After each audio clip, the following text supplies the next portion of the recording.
देखो, ये जो आज का टॉपिक है, इसमें है महासागरों के बारे में और महासागरों की आंतरिक संरचना के बारे में। दो चीजों के बारे में पढ़ेंगे हम। दो टॉपिक कंप्लीट करेंगे। एक तो महासागरों का आकार और किन किन को हम शामिल करते हैं इसमें। दूसरा, एक दो बातें इस पर भी देखेंगे कि आंतरिक सागर किसे कहते हैं, बंद सागर किसे कहते हैं, खुला सागर यानी इनलैंड वाटर बॉडी, क्लोज्ड सी, ओपन सी, इन शब्दों को समझेंगे। और इसी के साथ में समझेंगे हम कि जो महासागर हैं, अगर अंदर देखें, उनके तली में देखें, उनके बॉटम को देखें, तो उनकी संरचना कैसी होती है। तो पहले शुरुआत में कि महासागरों को हमने जैसे दो तीन बार ये तो डिस्कस हो ही चुका है कि पांच मतलब प्रकार में बांटते हैं हम। प्रशांत महासागर, अटलांटिक, जैसे मैं पॉइंटर के साथ समझाऊं तो ये प्रशांत है। प्रशांत को भी हमने दो में बांट लिया। भूमध्य रेखा के उत्तर में नॉर्थ पैसिफिक यानी उत्तरी प्रशांत, और भूमध्य रेखा के दक्षिण में दक्षिणी प्रशांत या साउथ पैसिफिक। बिल्कुल ऐसी अटलांटिक को हमने दो में बांट लिया। भूमध्य रेखा के ऊपर नॉर्थ अटलांटिक और भूमध्य रेखा के नीचे साउथ अटलांटिक। तो दो तो ये हो गए, यानी प्रशांत महासागर और अटलांटिक महासागर। फिर तीसरा इंडियन ओशन यानी हिंद महासागर। चौथा सदर्न ओशन यानी दक्षिणी महासागर या अंटार्कटिक महासागर या दक्षिणी ध्रुव महासागर। और लास्ट और पांचवा आर्कटिक ओशन यानी आर्कटिक महासागर, या फिर इसे उत्तरी महासागर भी कहते हैं। तो इस तरह से ये पांच महासागर हो गए। और इन पांच महासागरों के साथ लगे हुए सागर और खाड़ियां जो महत्वपूर्ण है, वो मैंने इस मैप में आपको शो कराई है। तो जैसे अरब सागर है, अदन की खाड़ी है, ओमान की खाड़ी है, ये फारस की खाड़ी है, ये इधर डेड सी है इजराइल में और इधर सीरिया की तरफ, जॉर्डन की तरफ। फिर ये लाल सागर, रेड सी, मेडिटेरेनियन सी यानी कि भूमध्य सागर, ब्लैक सी, एंड्रियाटिक सागर, एंड्रियाटिक सी, ये इटली के बगल में बिल्कुल। ये पुर्तगाल के ऊपर बे ऑफ बिस्के यानी बिस्के की खाड़ी। फिर ये इंग्लैंड और इसके ऊपर ये नॉर्थ सी यानी उत्तरी सागर। फिर ये यूरोप में ही, नॉर्थ यूरोप में बाल्टिक सागर। बाल्टिक सागर के ऊपर ये नॉर्वेजियन सागर, ग्रीनलैंड सागर। फिर इधर ये बेरेंट सागर, कारा सागर, ये वाइट सी नाम है इनके ये। फिर ये अंदर इनलैंड वाटर बॉडी में ये कैस्पियन सागर, अराल सागर। फिर इधर नीचे की तरफ आएंगे तो ये बंगाल की खाड़ी, अंडमान सागर, जावा सागर, तिमोर सागर, फिलोर सागर, साउथ चाइना सी यानी दक्षिणी चीन सागर, ईस्ट चाइना सी यानी पूर्वी चीन सागर, येलो सी यानी नीला सागर, जापान सागर, ओकोटस्क सागर, बेरिंग सागर। फिर ये ईस्ट साइबेरिया सी उत्तर में। फिर ये फिलीपींस के पास और इनके पास ये सेलेब सागर, अराफुरा सागर, ये कोरल सी है जो ऑस्ट्रेलिया के उत्तर पश्चिम उत्तर पूर्व की तरफ है। तस्मान सागर, तस्मानिया और न्यूजीलैंड के पास है।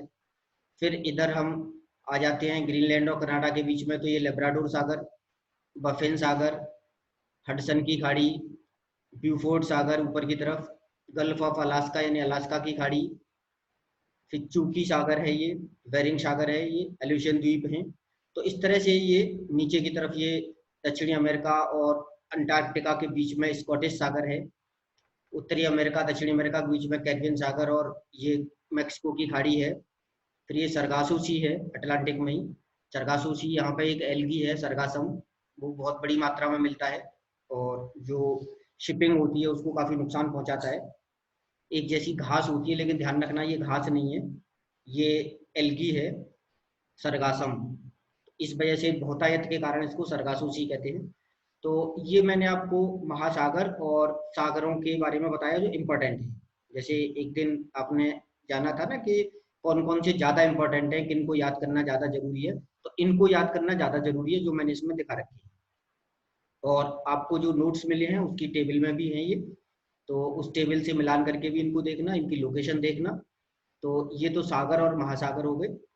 अब यहीं पर मैं थोड़ा सा बताऊं कि इनलैंड सी यानी आंतरिक सागर उन सागरों को कहते हैं जो चारों तरफ जमीन से घिरे रहते हैं, यानी जिनका संबंध बाहर से या तो होता नहीं है। अब इस पर थोड़े से कंफ्यूजन भी है, मतलब अलग अलग लोगों की अलग अलग परिभाषाएं भी हैं।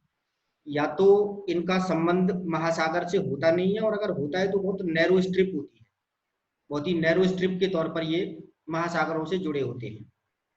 तो अब देखो, एक तो पूरी तरह से इनलैंड सी तो यहाँ पे कैस्पियन सागर है, जैसे इसको देखोगे आप पॉइंटर के द्वारा, ये कैस्पियन सागर है जो पूरी तरह से घिरा हुआ है। इसके एक तरफ रूस है, ये एक तरफ अजरबैजान है, फिर ईरान है, तुर्कमेनिस्तान है और कजाकिस्तान है।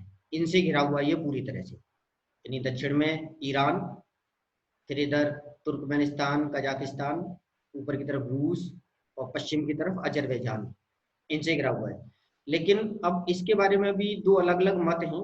कुछ लोग तो कैस्पियन सागर को सागर मानते हैं और कुछ लोग इसे झील मानते हैं, और ज्यादातर इसे झील मानते हैं।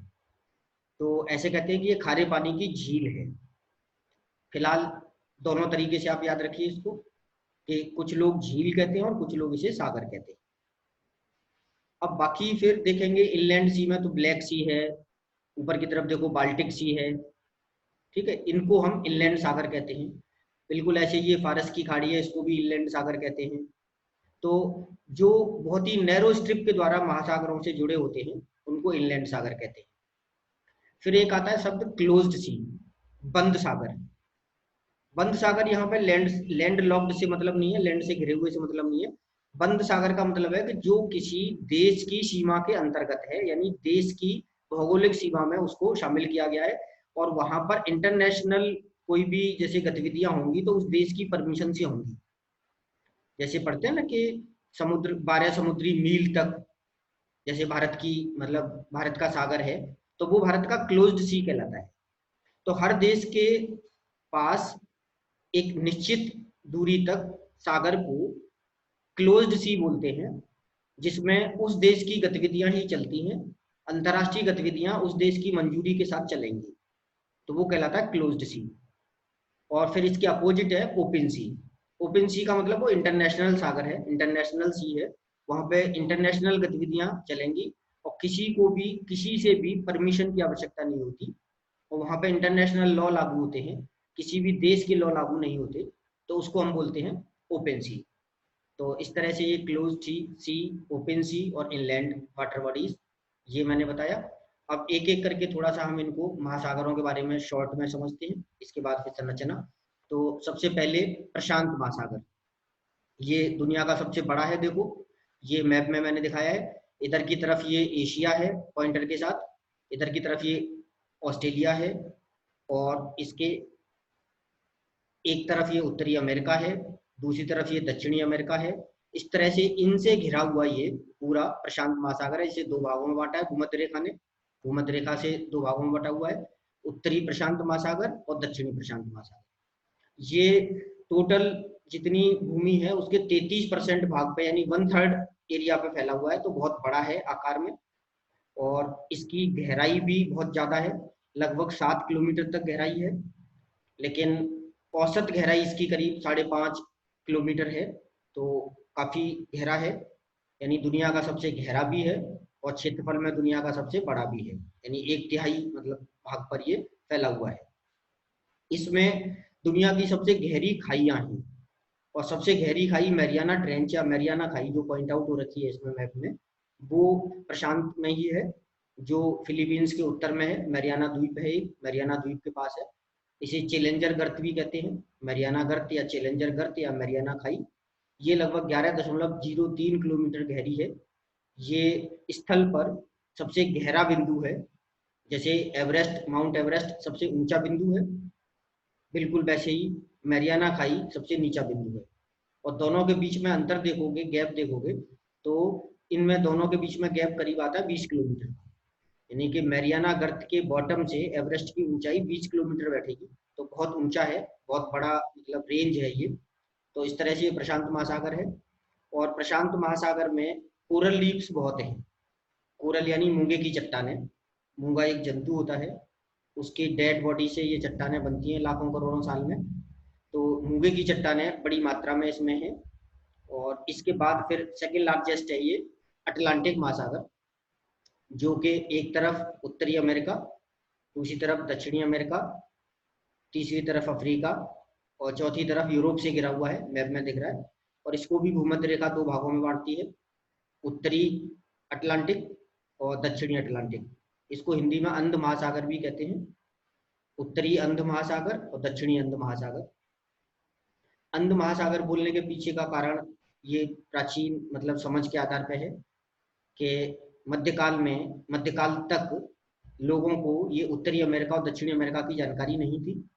बस पृथ्वी को प्लेट की तरह मानते थे, किनारे माने जाते थे, और ऐसे माना जाता था कि यूरोप जो है आखिरी किनारे पर है, और यूरोप के बाद जो अटलांटिक है उसमें अगर आगे जाएंगे तो धरती की सीमा समाप्त हो जाएगी और पता नहीं कहाँ गिर जाएंगे। तो उस आधार पर इसको अंध महासागर के नाम से पहले से ही जाना जाता था, जब तक कम जानकारी थी। उसके बाद धीरे धीरे पता लगा कि पृथ्वी के कोई किनारे नहीं होते हैं, तो ये फिर जब ज्ञान आगे बढ़ता है तब अलग बात हो गई। तो इस तरह से इसका नामकरण अंध महासागर। और कुल जो क्षेत्रफल है इसका, वो पृथ्वी का 1/5 है, यानी 20% भाग को ये घेरे हुए है। तो ये भी काफी बड़ा है आकार में, लेकिन जो प्रशांत है उससे कम है, क्योंकि प्रशांत महासागर 33% भाग को घेरे हुए था और ये 20% भाग को घेरे हुए है। इसमें जो खासियत है वो ये है कि प्रशांत, इसमें अटलांटिक में उत्तर से दक्षिण इस तरह से, ये जो मैंने पॉइंटर घुमाया है, इस तरह से एक बहुत बड़ी श्रृंखला है पर्वतों की अंदर, पर्वत श्रृंखला। समुद्र के अंदर जो पर्वत श्रृंखला होती है उसे कटक बोलते हैं, रिज बोलते हैं। तो ये बहुत बड़ा रिज है, बहुत बड़ी श्रृंखला है, जो इसकी खासियत है। सबसे ज्यादा कटक इसी में है। कटक शब्द यहाँ पे समुद्री पर्वत श्रृंखला, अभी कटक को मैं और आगे समझाऊंगा। तो इस तरह से ये अटलांटिक की विशेषता है। और इसमें गर्त कम है, जैसे प्रशांत में मैंने बताया था कि गर्त ज्यादा है, तो इसके अंदर गर्त कम है। और इसके बाद फिर आता है हिंद महासागर, जो मतलब भारत के नामकरण पर है। भारत के दक्षिण में है ये भारत है। यहाँ पे देखोगे तो आप, तो एक तरफ एशिया है इसके, और एक तरफ ये अफ्रीका है, और एक तरफ ये ऑस्ट्रेलिया है। तो ये हिंद महासागर है। और हिंद महासागर में भी कटक बहुत मिलते हैं, यानी पर्वत श्रृंखलाएं बहुत है इसमें। और गर्तों की संख्या इसमें भी कम है। इसमें जो सबसे गहरा गर्त है वो सुंडा गर्त है, जो यहाँ पर है सुंडा गर्त। ये अभी मैप में, अपने मैप में आप देखना, तो सुंडा गर्त इसका सबसे गहरा गर्त है। लेकिन इसमें भी कटक बहुत है। कटक फिर वही बात कि कटक जो है वो समुद्री पर्वतमालाएं हैं जो समुद्र के अंदर फैली होती है। और ये भी लगभग 20% भाग को कवर करे हुए है धरातल के। और ये अकेला महासागर है जो भारत के नाम पे है, हिंद के नाम पे हिंद महासागर। और इसके बाद फिर ये दक्षिणी महासागर यानी अंटार्कटिक महासागर है। इसको देखोगे तो ये दक्षिणी ध्रुव है, पूरा अंटार्कटिक है ये। और ये अंटार्कटिक को घेरे हुए, ये अंटार्कटिक के चारों तरफ ये अंटार्कटिक महासागर या दक्षिणी महासागर है। इधर की तरफ ये दक्षिणी अमेरिका है, ये अफ्रीका है इधर की तरफ, ये ऑस्ट्रेलिया है इधर की तरफ। तो इस तरह से आप मैप में देखोगे तो ये बिंदु है, बिल्कुल ये बीच बिंदु जहाँ पे मैंने पॉइंटर रखा हुआ है, ये दक्षिणी ध्रुव कहलाता है। और दक्षिणी ध्रुव के चारों तरफ की लैंड जो अंटार्कटिक कहलाती है, अंटार्कटिक महाद्वीप कहलाती है पूरी। और अंटार्कटिक महाद्वीप को ये घेरे हुए पूरा, ये अंटार्कटिक महासागर या दक्षिणी महासागर है। ठीक है, तो इस तरह से ये चौथा। और फिर आखिरी महासागर जो है वो उत्तरी ध्रुव को घेरे हुए है। ये उत्तरी ध्रुव है 90 डिग्री उत्तर, और इसके चारों तरफ ये उत्तरी ध्रुव महासागर या नदर्न सी या आर्कटिक सागर कहते हैं। और इसके साथ भी देखोगे तो ये एशिया का, रूस का भाग है, साइबेरिया वाला भाग है ये। और ये इधर की तरफ जो है ये कनाडा है, और इधर ये यूरोप का भाग है, यूरोप वाला भाग, ये ग्रीनलैंड है। ये इधर की तरफ ये नॉर्वे, स्वीडन, डेनमार्क है। तो इनकी तरफ ये घेरा हुआ पूरा। तो अंदाज लगा पा रहे होगे आप कि उत्तरी ध्रुव को घेरे हुए है। तो इस तरह से ये पांचों महासागर हो गए। और पांचों महासागरों की थोड़ी थोड़ी सी मैंने विशेषताएं बताई। अब हम समझेंगे यहाँ पे कि महासागरों की आंतरिक संरचना। जैसे धरातल की संरचना होती है, आपने स्थल मंडल पढ़ा, तो स्थल मंडल में आपने देखा कि स्थल पर पहाड़ होते हैं, पठार होते हैं, मैदान होते हैं, नदियां हैं, झीलें हैं, ऊंची नीची भूमि है, तमाम उच्चावच आपने पढ़े, इसमें टोपोग्राफी पढ़ी पूरी धरातल की, और बनते बिगड़ते पर्वत पठार ये सब देखे आपने अलग अलग तरीके से। बिल्कुल वैसी ही संरचनाएं सागर के अंदर होती है, ध्यान रखना है, बल्कि और उससे कहीं ज्यादा होती है। यानी सागर अंदर की तरफ फ्लैट नहीं है, पहले ये समझ लो। अंदर की तरफ सागर जो है वो फ्लैट नहीं है, वो भी अंदर बिल्कुल उनका धरातल भी, यानी उनमें से पानी को हटा दें, हम ऐसे कहो सागर को खाली कर दें, तो अंदर का बॉटम उसका कैसा होगा, तो बिल्कुल ऊपर के धरातल की तरह ही संरचनाएं उसमें मिलेंगी, पहले ये समझना है आपको। ठीक है, तो इन संरचनाओं को बस हम नाम देते हैं अलग अलग, धरातली संरचना मतलब जो सागर के अंदर की संरचना है। तो पहले तो आप ये समझे कि हम संरचना पढ़ने जा रहे हैं महासागर की, तो कैसे पढ़ने जा रहे हैं, हम बिल्कुल ऐसे पढ़ने जा रहे हैं कि महासागर अंदर से कैसा है, पानी के अंदर उसका जो तली है वो कैसी है। जैसे तालाब होता है ना, तालाब जैसे सूख जाए, तालाब में से पानी निकल जाए, तो हमें तालाब के अंदर की संरचना पता लगेगी तालाब कैसा है। तो बिल्कुल ऐसी अगर हम सागर को देखें तो सागर की संरचना कैसे पता चलेगी हमें, और कैसी है वो संरचना, दो बातें।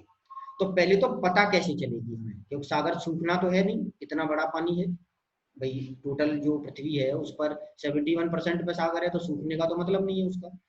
तो इसके लिए फिर हम एक उपकरण, जो आप पहले कभी साइंस में जैसे आपने पढ़ा होगा सोनार करके, SONAR, सोनार। सोनार का पूरा नाम साउंड नेविगेशन एंड रेंजिंग एक उपकरण होता है, जैसे बिल्कुल अल्ट्रासाउंड मशीन होती है। अल्ट्रासाउंड मशीन में हम अल्ट्रासोनिक वेव्स जो होती हैं, अल्ट्रासाउंड वेव्स जिन्हें हम कहते हैं, उनका उपयोग करके शरीर के अंदर की संरचना ज्ञात करते हैं। वैसे ही सोनार के माध्यम से हम इन्हीं ध्वनि तरंगों का प्रयोग करके सागर की गहराई में सागर की संरचना पता करते हैं। तो दो बातें यहाँ पे, एक बात तो कि सागर की संरचना अंदर से हमें किस तरीके से पता चलती है, तो वो सोनार उपकरण के द्वारा पता चलती है। सोनार उपकरण ध्वनि तरंगों को प्रयोग करके सागर की तली का पूरा मैपिंग करता है, नक्शा बनाता है, और वो तकनीक कहलाती है hypsometric technique. Hypso, HYPSO, hypsometric, METRIC, hypsometric technique कहलाती है। और इस तरह से जो सागर के अंदर के उच्चावच हैं, उच्चावच यानी टोपोग्राफी, ऊंचे नीचे स्थान, उनकी जो मैपिंग की जाती है पूरी, उसका जो ग्राफ बनाया जाता है, उसको कहते हैं हिप्सोग्राफिक कर्व। पूरा हिप्सोग्राफिक मैपिंग, यानी दोबारा से तीन बातें। सोनार क्या है, सोनार वो उपकरण है जो ध्वनि तरंगों का, अल्ट्रासाउंड वेव्स का प्रयोग करते हुए सागर की संरचना का ग्राफ तैयार करता है, सागर की संरचना की मैपिंग करता है सोनार उपकरण। और सोनार उपकरण की सहायता से सागर की मैपिंग करना हिप्सोमेट्रिक तकनीक कहलाती है। और इस तकनीक के माध्यम से ग्राफ खींचना हिप्सोग्राफिक कर्व कहलाते हैं। तो इन हिप्सोग्राफिक कर्व के माध्यम से हम पूरे दुनिया के सागर की मैपिंग कर ली है हम लोगों ने, मनुष्य ने, मानव ने, और उस मैपिंग के आधार पर ही हमें पूरे सागरों की संरचना पता है। तो ये जो हिप्सोग्राफिक कर्व हैं, ये सागर की गहराई में जो भी संरचनाएं हैं, जिस तरह की भी ऊंची नीची स्थितियां हैं, सबकी मैपिंग करता है।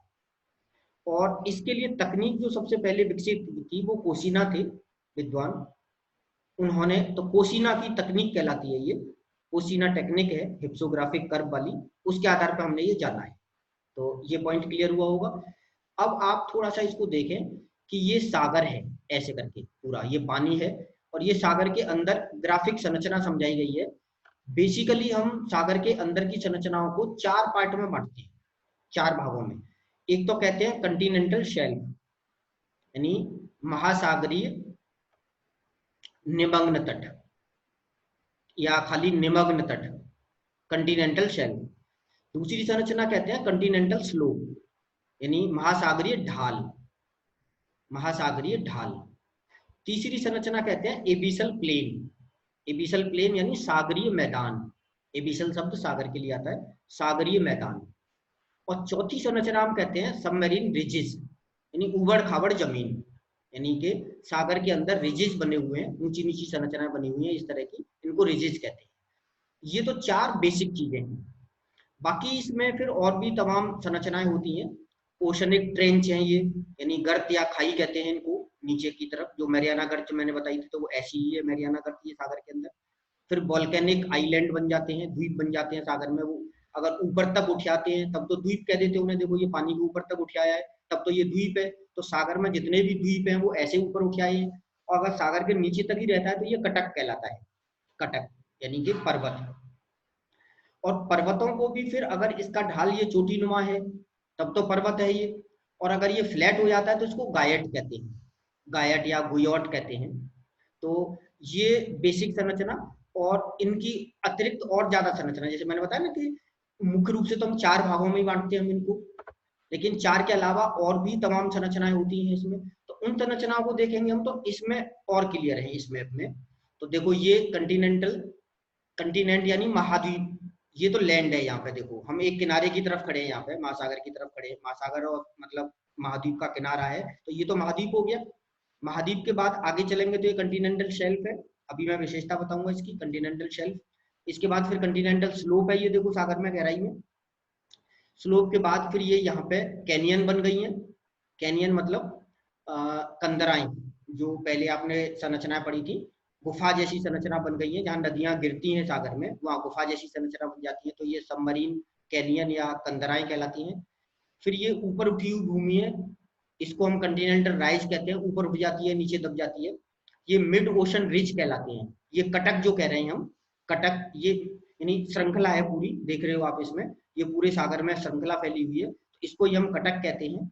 ये एबिसल प्लेन है, फिर ये वाला जो हिस्सा है मैदान है, बिल्कुल जैसे धरातल पर मैदान होते हैं वैसे ही सागर में मैदान है, और सागर का अधिकांश हिस्सा मैदानी है तो उसको एबिसल प्लेन कहते हैं। फिर इसमें छोटी छोटी पहाड़ियां बन जाती हैं, तो उन छोटी छोटी पहाड़ियों को एबिसल हिल कहते हैं, छोटी छोटी हैं। ध्यान रखना कटक भी पहाड़ियां हैं लेकिन ये पूरी श्रृंखला है, ये इंडिविजुअल है, इंडिविजुअल पहाड़ियां। और इंडिविजुअल पहाड़ियों की चोटी है तब तो इसे पहाड़ी कह रहे हैं, एबिसल हिल कह रहे हैं। और अगर इसका ऊपर का धरातल पठार की तरह है, समतल है, तो यही गोयॉट कहलाता है। तो गोयॉट और पहाड़ी में बस धरा उसी का अंतर है, जैसे पहाड़ पढ़ते हो ना, पर्वत और पठार में अंतर पढ़ते हो कि पर्वत की चोटी होती है और गोयॉट या पठार जो होता है वो उसका ऊपर समतल होता है। तो ये संरचना हो गई।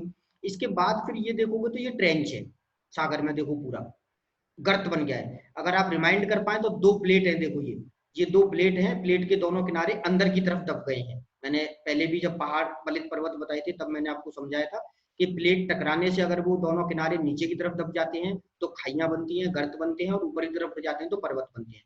तो ये 2 प्लेट के टकराने से खाइयां बनी है। तो कई सारी खाइयां हैं यहाँ पे समुद्र में, जिनमें से कुछ के नाम मैंने आपको अभी बताए थे।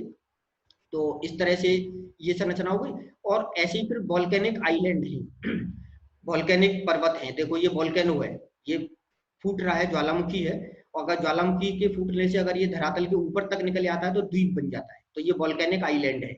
तो सागर में जो द्वीप हैं वो इसी तरह से बने हुए हैं।